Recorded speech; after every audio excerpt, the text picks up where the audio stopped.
Assalamualaikum warahmatullahi wabarakatuh. Kali ini ada berita kekalahan dari PDI Perjuangan oleh kubu Koalisi Indonesia Maju dan tentu saja oleh endorsement Pak Jokowi. Kita semua tahu dan kita semua melihat kita disuguhkan oleh pertarungan maha dahsyat antara PDI Perjuangan melawan endorsement Pak Jokowi di Pilkada 2024, khususnya di kandang banteng yakni pemilihan gubernur di Jawa Tengah. Kita tahu bahwa jagoan PDI Perjuangan kalah dengan skor yang sangat mencolok dan memalukan, yakni hampir perolehan suaranya kalah 59%. Tentu saja ini adalah sebuah ironi tersendiri dari kubu PDI Perjuangan, apalagi mereka punya sejarah yang manis di Jawa Tengah dan memang Jawa Tengah itu dikenal dengan daerah basis kandang banteng. Tentunya Mbak Puan Maharani langsung menyuarakan evaluasi internal pada partai agar mencari indikasi dan penyebab kekalahan mereka di Pilkada 2024 ini. Namun berbeda dengan beberapa elit parpol lainnya, salah satunya adalah Hasto Kristianto yang memang partai PDI Perjuangan ini memutuskan untuk melayangkan gugatan ke Mahkamah Konstitusi atau MK. Saudara, jika skornya atau hasilnya memang tipis, kita pasti akan masih memaklumi terkaitan gugatan tersebut. Namun, ketika skornya sudah sangat mencolok, tentu saja ya ini bukan sebuah kecurangan ataupun intrik-intrik lainnya. Ini melainkan menandakan bahwa pasangan kita kalah telak dari pasangan lawan. Itulah kuncinya dan itulah fakta yang terjadi di lapangan pada saat ini. Lalu kenapa sih PDI Perjuangan bisa kalah di Jawa Tengah padahal sebelumnya mereka mendominasi? Apakah ini ada faktor Jokowi? Ya, jelas ada, dan selain faktor Jokowi ada faktor Koalisi Indonesia Maju. Kita tahu bahwa Pak Jokowi dan PDI Perjuangan mengalami perceraian secara politik.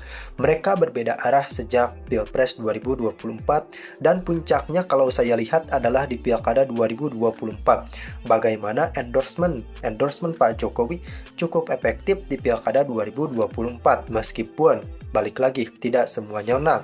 Contoh di Jakarta kan tidak menangnya Pramberano. Namun secara overall, secara keseluruhan endorsement Pak Jokowi mampu meruntuhkan dominasi banteng, bahkan mengalahkan PDI Perjuangan di kandang banteng sekalipun. Dan oke, ada gugatan ke MK. Namun mereka telah mengkaji dan mereka telah menimbang-nimbang bagaimana situasi mereka dan ternyata mereka mencabut gugatan tersebut. Ini sekaligus menandakan bahwa mereka mengakui kekalahan. Kemudian dilansir dari kompas.com bahwa ya, gugatan tersebut yang diajukan ke MK sudah dicabut. Kendati demikian, politikus PDI Perjuangan enggan menyampaikan alasan pencabutan gugatan tersebut. Hendi meminta pertanyaan itu ditanyakan kepada Andika Perkasa atau Dewan Pimpinan Pusat PDI Perjuangan dan jajaran lainnya. Jadi saudara-saudara, terkait pencabutan gugatan tersebut ternyata belum ada alasan. Jika kita menilik di Pilkada DKI Jakarta, kita melihat bagaimana Pak Presiden selaku Ketua KIM mengatakan bahwa ya, kita mementingkan hajat hidup masyarakat, mereka sudah sangat jenuh dengan pertarungan politik. Oke lah, kita terima hasil yang ada meskipun kita memiliki peluang sengketa yang memang memungkinkan Pilkada Jakarta 2 putaran. Berbeda dengan situasi di Jawa Tengah, PDI Perjuangan ternyata belum mengklarifikasi kenapa mereka mencabut secara resmi gugatan tersebut ke MK. Menurut rekan-rekan bagaimana nih? Apa kira-kira penyebab PDI Perjuangan mencabut gugatan tersebut? Karena memang ketika kita mencari jawabannya belum ada. Otomatis ketika jawaban tersebut belum ada, di situasi politik pada saat ini lahirlah beberapa spekulasi liar di masyarakat. Dan Anda berhak berspekulasi, saya pun berhak berspekulasi. Jadi memang karena belum ada tanggapan resmi, muncullah beberapa spekulasi yang cukup liar ke hadapan publik. Mungkin yang tepat untuk menjelaskan adalah Pak Andika atau DPP PDI Perjuangan, ujar Pak Hendi. Betul sekali bahwa calon gubernur harus mengklarifikasi dan partai pengusungnya pun setidaknya memberikan keterangan pers lah kepada wartawan kenapa kita mencabut gugatan tersebut.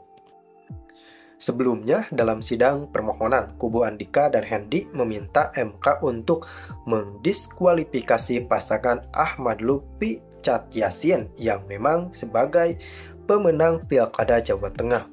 Waduh, ini levelnya sudah dalam diskualifikasi. Kenapa nih? Hal ini disampaikan kuasa hukum Andika saat membacakan petitum gugat mereka kepada sengketa Pilkada Jawa Tengah 2024. Kami memohon majelis membatalkan dan mendiskualifikasi pasangan calon nomor urut 2 atas nama Ahmad Lutfi dan Taj Yasin sebagai pemenang calon gubernur dan wakil gubernur terpilih dalam pemilihan umum kepala daerah dan wakil kepala daerah Provinsi Jawa Tengah tahun 2024. Kubu Andika meminta MK memerintahkan KPU Provinsi Jawa Tengah untuk menetapkan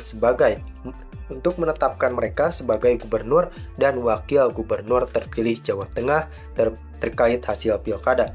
Jadi memang mereka meminta pasangan Ahmad Lutfi ini didiskualifikasi dan merekalah yang ditetapkan sebagai gubernur terpilih. Pihak Andika meyakini bahwa Ahmad Lutfi memang pantas untuk didiskualifikasi karena diduga melakukan sejumlah kecurangan selama proses pemilu.